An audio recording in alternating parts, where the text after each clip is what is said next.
sa impyerno. Lami pag gilamian ang demonyo panurture. Muna nga magmata ta. Dili matatanan perfect.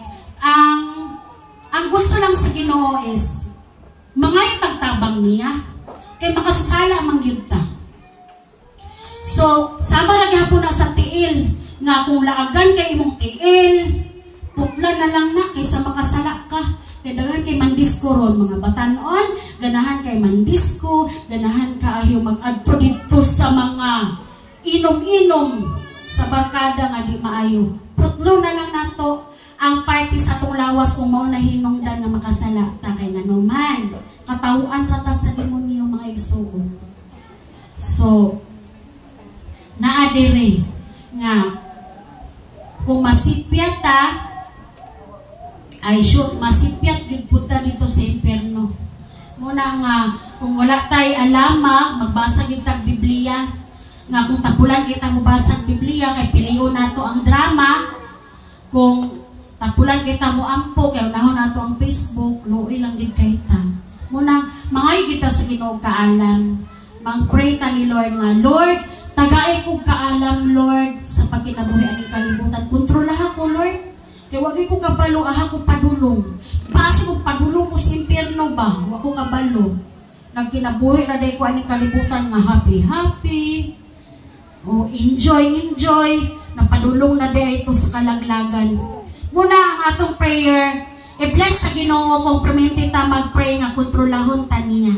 Kaya nga naman, gusto si Lord nga mag-drive siya sa atong kinabuhi. Gusto si Lord Jesus nga siya mag-drive sa atong mata nga dili ta mapintal, dili ta mutanaw anang mga malaswak nga mga picture, nga malaswak nga mga video. Ato na nang tangtangon mga igsoon kay nganuman kung dili na nato buhian katawuan ra tas demonyo. Amen. So ang pagmahay kanunay naunahi. Muna nga ibutang nato sa atong hunahuna o kasing-kasing kay dili man ta makaingon nga magpakasala lang sa karon kay mangayo na kog sorry ni Lord. Maluluyon man si Lord magpasaylo man dayon naman sa Biblia nga kapituan siya magpasaylo. O lagi tinuod na magpasaylo ang Ginoo. Pero kung gibalik-balik na sa nato nga sala ay basin pikatan na ta sa Ginoo. Kay ngano wala ta kabalong si may tabuugma basin mo may kinatong tulog ron ay lamig ay tulog. Kay nagduka na ta kay nabilar lagi sa cellphone. Dati wala ta kamata kay gituog na tas demonyo. Nakahinusol pa kata. Impyerno labas ni kapila maguna na hitabo nako. Nga kana bitang magampo makomplemente pero kana bitang ampo lang atong ikatur ko nakajut na kaayo. Agoy. Ikalit man ang adik kay kung kaginhawa. Manggali lagi kay nakamata ko kay wala pa ang bas namatay ko. Mulang buyaw gid kaayo. Dapat gyud nga kanang kabalo kita mo gamit sa tong oras kay kung haguon na nato atong mata wa na gitay time sa Ginoo nga igsoon. Una nga dili gyud ta magpagahi. Atong ipahumok ang atong kasing-kasing kay kung gahi taglubot ay ang demonyo sa gahi pud kaayo mo pahawa sa ato ang kinabuhi. Amen? So, kinsa nasuko na ako? Number 6, nagkinabuhi sumala sa iyang kabubuton. Unsang kabubuton ni Lord Jesus? Pure-hearted o obedient. Mao na ang gusto sa Ginoo nga pure ta.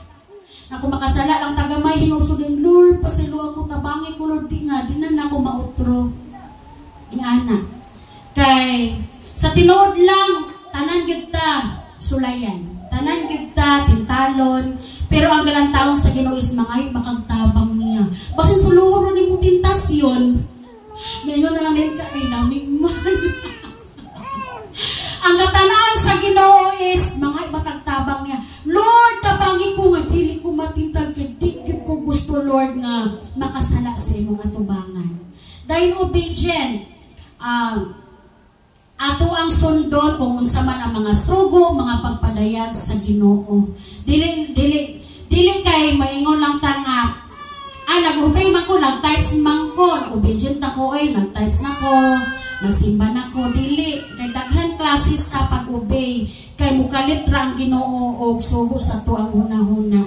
Nga maingon ang Ginoo nga kanang i-pray na siya, nagabi ko ni mo na pray, kay huyak ka di ko Lord maulaw ko. Sangyawi na siya, dili ko Lord maulaw ko, basin og sawayon ko. Tagay ng kwarta kay Lord, dili ko Lord, kay may nalang niipalit o ginamos na ang gusto ni Lord, dili beta ako. God loves cheerful giver. So, ang Ginoo malipayon o kanang love kayo niya ang cheerful giver. Dili lang ta sa simbahan muhatag, dili mayon ta nga di na ko muhatag ko kaya dako na kay takong tay sa simbahan. Muhatag paruwar ko nilang dili pwede. So, kung tanaw ni mo nga luoy tagae, dili gid ta pwede maghinako kay nganuman gulabay ra ta aning kalibutan. Ug ang atong mga binuhatan recorded, wala na record. Bisan ang atong inistoryahan recorded. Ang Ginoo mo ba na ang judge nato. Nga walay favor nga pag-judge. Nga dili ka makaingon nga ay favor kaayo kay wa ko gidaog. Favor kaayo kay kung ano ko kadawat og award. Si Lord Jesus dili siya favor. Ano man. Kung unsay imong binuhatan, kung unsay imong gihaguan, nga kadaadlaw ka gasangyaw, hagog yun, anak. Nagbisiting ka, nagsakripisyo ka sa imong mga membro, nagsakripisyo ta sa atong isig kataw, nagtuot ang award, anak. Naagyo na yung award, dili mahimusayang atong kahago, mga igsoon, sa tinod lang. Tanan ta, mubiya aning kalibutan. Ang pangutana, kung makapasar ba ta sa langit? Makapasar ta dili. Kaya ang atong pagkinabuhi aning kalibutan sama na nga nag-eskwela ta nga makapasar ta or mabagsak. Nabatay award o dili. Kay kung mamatay ta, naagyod tay award ug naapoy wala.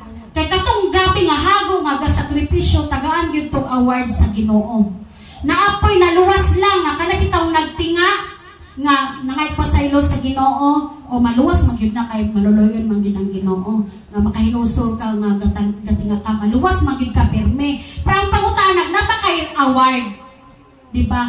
Ang award mo na siya ang mga kahago nato sa matag adlaw nga kanang nagsakripisyo tag oras paghahin sa Ginoo tas nga oras nga diin malipay ang Ginoo maghatag kag oras sa pagsanya, Bible study, pag-ampo, pagtuon siyang pulong, maggahin makatag oras sa pag-proceed. Nga na pa, mga puluhaton sa Ginoong din magsakripisyo kag oras, magsakripisyo kag kwarta, magsakripisyo ka sa tibok nimong kinabuhi aron lang malipay ang Ginoo. Sa tinod lang, nagpray ko nga, Lord, tabangi ko nga na ako'y mabuhat sa matag adlaw nga imong ikalipay.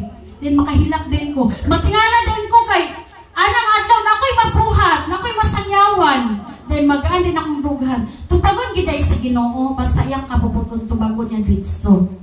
Kay lain man kaayo nga nagkinabuhi lang taning kalibutan nga way pulos, di ba? Wala ka paloon siyang purpose. Kaya nga atong purpose aning kalibutan dili pagpadato. Dili nga muasinso ta. Ang tinuod nato nga purpose aning kalibutan kung unsaon nimo ang imong kwarta aron lang ka makatabang og daghang mga kalag.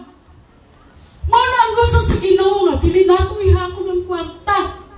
Dili man ta ang tagya sa kwarta, dili ta makatrabaho kung magsakit ta. Ang gusto sa Ginoo nga ang atong kwarta gamitan sa iyang kahimayaan. Gusto sa Ginoo nga dili nato ihakog kung unsa man ang naa sa atoa. Usahay mag-guilty ko tungod sa business. Munang nag-ampo ko sa Ginoo nga, Lord, tagay ko. Ug dako nga panalangin aron mahimo sa kong blessing sa tanan kay dili ko kontento nga gamay ra akong mahatag. Gusto ko madaghan pa akong matabangan. Kaya nga naman bubiyang taning kalibutan. Dili nato madala kung mansyon natong balay, dili na nato madala. Munang mao na atong itudlo sa itong mga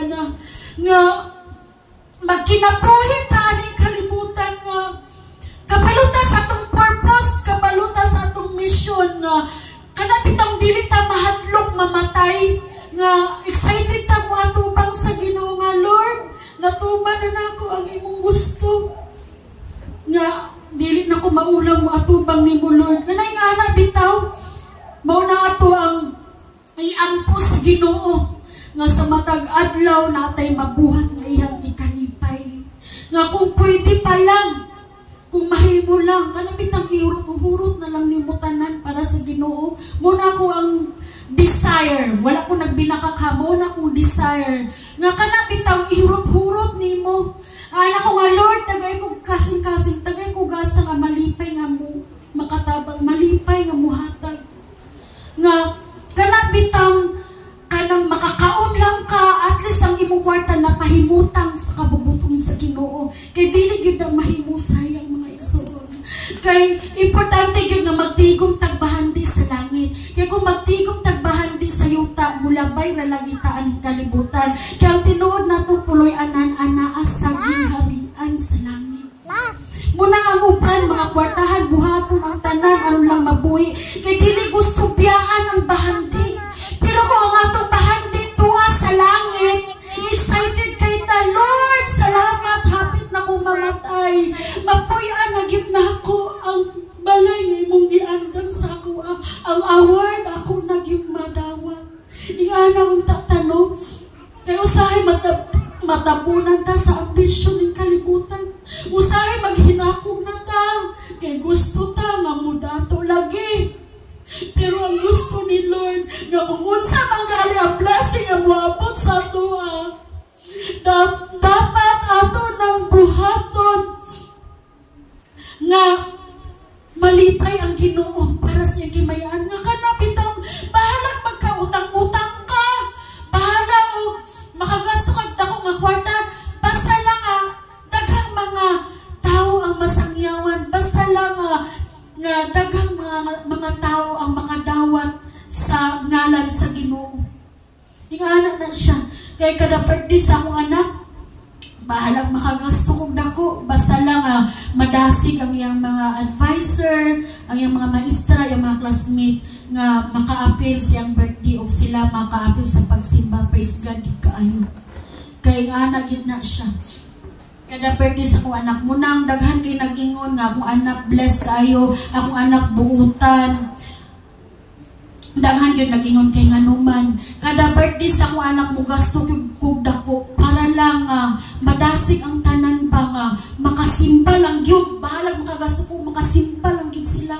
makadungog lang gyud sa pulong sa Ginoo kay sayang luoy kaayo ang mga tao nga atong pasagdan bitaw kuya mo panilingan ta sa Ginoo kana bitaw magulang-ulang ta dili ko Lord oy kay dili pa ko pastura na ihunghong man sa yawa gusto sa Ginoo nga kitang tanan magtinabangay sa pagtabang og mga kalag nga sila makalingkawasan sa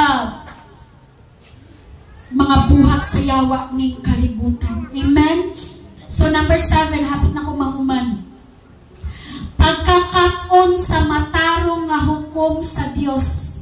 So, dapat makabalog yun ta nga matarong kayo ang hukom sa Ginoo. Nga kung mubiyak ta aning kalibutan, duha ra gyud atong pilian, hell or heaven. So, dapat mitras karon pa lang daan kabalo na ta kung ahata padulong. Amen? Kay ang Ginoo magyud na ang tinud nato nga judge. Magtuon gayud kita sa kasulatan nga mao ang Biblia, ang balaan nga balita nga kinahanglan nato mahibaw-an. Ato yung tunan ang kasulatan adlaw o gabi. Kay mo na ang gusto sa Ginoo nga dili ta na ignorante sa iyang pulong. Kay kung ignorante manggod ta, kuya kaayo nga masawayan ta sa tong silingan, masawayan ta nga ay born again this lang ano nga naman na bitaw. Muna mga igid ko tabang sa Ginoo nga Lord, tabangi ko nga dili ko masawayan. O diri na ta conclusion na. Atong i-apply sa atong kinabuhi ang balaod ug sugo ni Lord Jesus aron kita bulahan. So kaning bulahan gibuhatan ni nakog meaning mangalisad kay na kuan naman sad nahaom ra man sad. So, conclusion brad. Mo na siya, gibuhatan ako meaning. So, mo ni siya ang B, buhaton ang sugo o balaod sa Dios. Ang U, unahon ang pagsimba. L, lakaw sa pagsangyaw. A, aron mabulahan. H, hangtod sa kahangturan. A, ang nagmatinumanon. So, bulahan gayon hangtod sa kahangturan ang nagmatinumanon sa sugo sa Ginoo. Amen? So, I hope na bless ang tanan. Tuguti ko sa pag-ampo. Hallelujah, Lord Jesus Christ. Lord, salamat, Lord God, nga ikaw nagpa-remind ka namo kanunay. Kuhaan, Lord God, ang pagkatapulan, Ginoo, sa pagpaminaw sa imong pulong. Kuhaan, Lord Jesus Christ, ang dako nga garbo aron madawat namo, Lord, ang imong gamhanan nga mensahe nga diin motiso kini sa amo ang hunahunaw kasing-kasing. Walay gaw mangyawa sa pagkawat niini nga mensahe, Lord, nga sa matag adlaw among hinumduman, Ginoo, nga kailangan makabalo kami sa among purpose ning kalibutan. Salamat, Lord God, nga imong dawaton, Ginoo, ang among panaghisgod karon sa imong gamahanan nga pulong, nga diin kami tanan makadawat og milagro nga panalangin, physically, spiritually, financially. Thank you, Lord God, nga ikaw mamuhat sa matag usa nga kami tanan, Lord God, ma-delivered ug ma-revive sa imong gamahanan nga pulong. Salamat, Lord, sa tanan. We give you all the glory and honor in Jesus Christ's powerful, holy name and mighty name. Amen. Pagpaka natas, Lord Jesus.